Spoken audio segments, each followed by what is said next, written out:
इस पाठ से व्यवहार में क्या लाभ है? परमार्थ में तो लाभ ही लाभ है, व्यवहार में क्या लाभ है? कहो जी ऋषिकेश।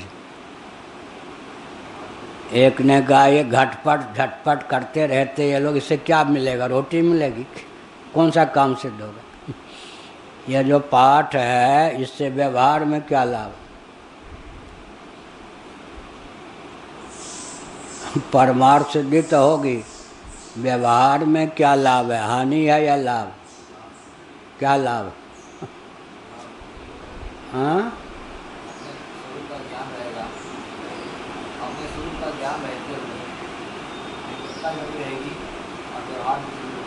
अच्छा, असंगता निर्लिप्तता की अभिव्यक्ति होगी। व्यवहार की सिद्धि का रस रहस्य तो उसी को पता चलेगा ना। किसको?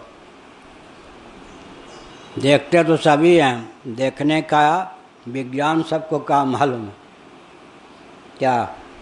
सुनते तो सब हैं, जिनको कान है वो सब सुनेंगे, लेकिन श्रवण क्रिया का विज्ञान तो नहीं मालूम है। तो अंधेरे में आंधे होकर सब व्यवहार करते या नहीं? चखते तो सब हैं, जिनको रसनेंद्रिय प्राप्त है। तो एक तो विज्ञान मंडित जीवन हो जाएगा। सारा रस रहस्य व्यवहार का पता चलेगा या नहीं? व्यवहार करना अलग चीज़ है, व्यवहार का रस रहस्य तो व्यावहारिक व्यक्ति जानते नहीं, और असंगता बनी रहेगी। अब बुद्धि इतनी सूक्ष्म होगी कि व्यावहारिक कोई भी गुत्थी या समस्या हो झट से उसका समाधान कर देगी। क्या? पागल नहीं होने देगी, टेंशन तनाव नहीं होने देगी। इससे बुद्धि इतनी सूक्ष्म होती है ना, हर वस्तु के मूल तक पहुंचा देती है ना। बुद्धि इतनी पैनी बुद्धि हो जाती है, हर वस्तु के मूल तक पहुंच जाएंगे। श्रवण के मूल तक, दर्शन के मूल तक, आग्रहण के मूल तक, है या नहीं? हर वस्तु के मूल तक सांगोपांग हर वस्तु का ज्ञान होगा।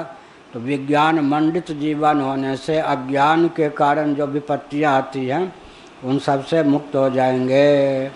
स्थित प्रज्ञता की अभिव्यक्ति होगी, निर्द्वंद्वता की अभिव्यक्ति होगी। क्या? सब लाभ ही लाभ।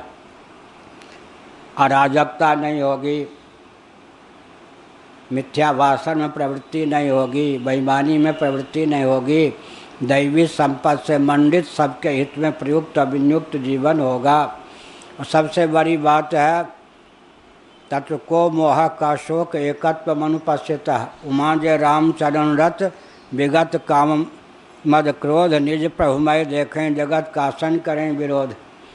सब में आत्मत्व की भावना होगी या नहीं?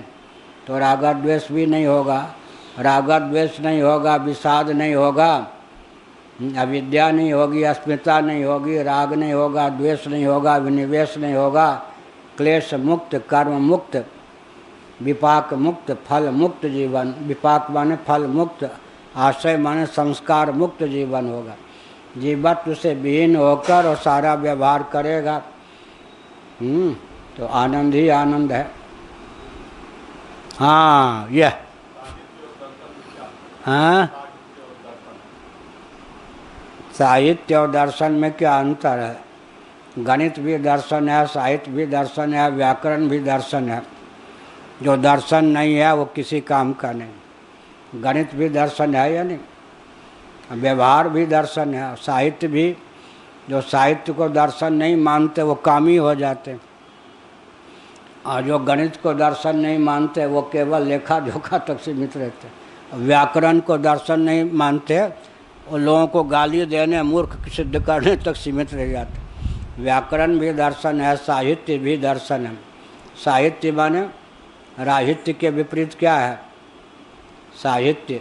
साहित्य माने शिव शक्ति दोनों का साहचर्य, दर्शन हुआ या नहीं? शिव शक्ति दोनों के साहचर्य से जगत की निष्पत्ति, ये हो गई साहित्य की परिभाषा। शिव शक्ति के साहचर्य से मयाध्यक्षेण प्रकृति श्वेते सचराचरम मम योनिर्महद् ब्रह्म तस्मिन् गर्भं ददाम्यहम्।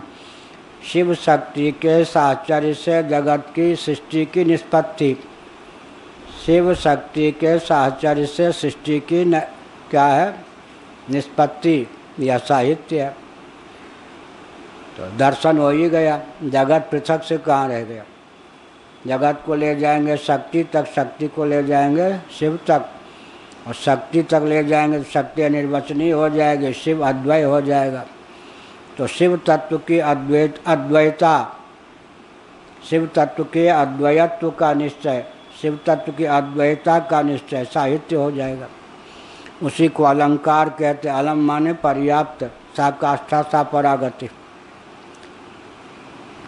छोटी सी पुस्तक 50 पेज की हुई है, लेकिन बहुत महत्वपूर्ण।